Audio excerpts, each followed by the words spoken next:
states in this country, 28 of them, asserting their constitutional right to sovereignty. More than half the country's states are apparently fed up with Washington's intervention and intrusion in what they consider to be state affairs.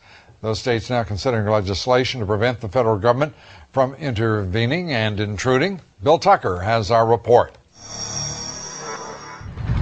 Texas appears ready to declare its sovereignty again. A resolution doing just that has the unabashed endorsement of the state's governor. I believe the federal government has become oppressive.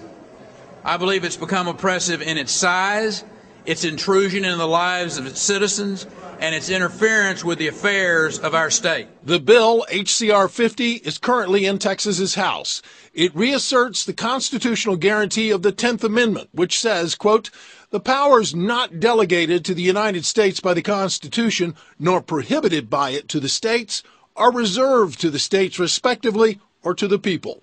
H.C.R. 50 is sponsored by a Republican and a Democrat. It's important for me and hopefully the rest of the Texas legislature to stand up for 23 million Texans and to make sure that their constitutional rights are protected. Texas is not alone. Wisconsin this week added its name to a list of some 33 states who have or are presently considering similar legislation. According to the 10th Amendment Center, a group that supports states in asserting their rights, says the bills were defeated in 2 states and approved in 3 others.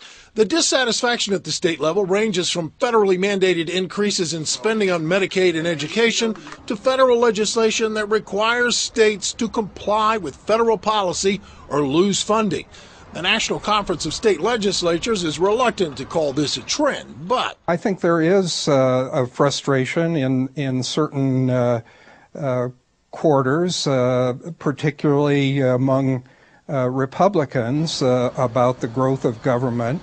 And these resolutions are a kind of get the government off our backs kind of resolution. Advocates of the resolutions agree. Now, supporters of the resolution argue that the federal government has shown it is inept at managing its own affairs and therefore should be kept as far as possible out of the management of the business of the states, Lou. All right. Thank you very much, Bill Tucker.